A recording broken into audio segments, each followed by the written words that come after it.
Coucou la fans online. Jusque-là, on a développé pas mal d'aspects qui forgent votre charisme.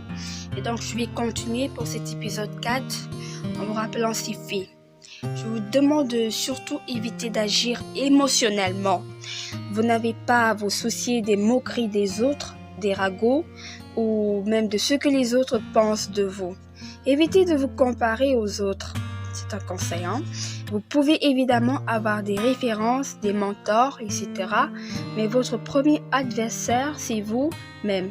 Je vous le dis parce que tant que vous n'avez pas pris conscience de votre potentiel, vous êtes votre propre obstacle. Quand par exemple vous décidez de vous lever tôt, vous pourriez changer votre journée. Et si vous arrivez à changer votre journée, vous pourriez changer votre vie. Ne vous faites pas des scénarios dans la tête parce que vous n'êtes pas assez bien que les autres. Ne vous imaginez pas des choses alors que vous ne savez même pas ce que les autres pensent de vous. Pour ma part, ça ne devrait même pas être un souci, un obstacle. Ce n'est pas d'ailleurs très important car votre succès parlera pour vous.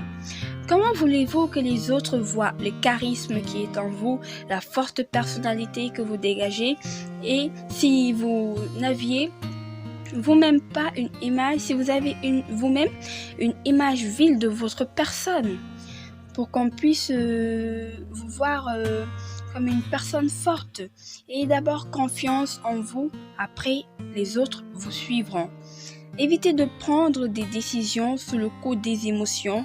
Ne vous montez pas trop la tête. Évitez d'avoir une image de vous-même qui n'est pas puissante afin que les autres vous voient comme quelqu'un de fort, indestructible au meilleur des cas et maître de vos émotions.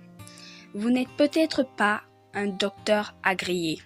Vous n'êtes peut-être pas un haut diplômé. Vous n'avez peut-être pas des années d'expérience.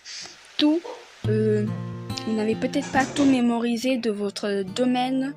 Vous n'avez pas forcément écrit des mémoires, mais vous pouvez accroître votre charisme, dégager de l'assurance, adopter les meilleures approches techniques de communication. Pourquoi pas les métaphores? Apprendre à bien parler, bien argumenter, mieux convaincre pour s'offrir plus d'opportunités.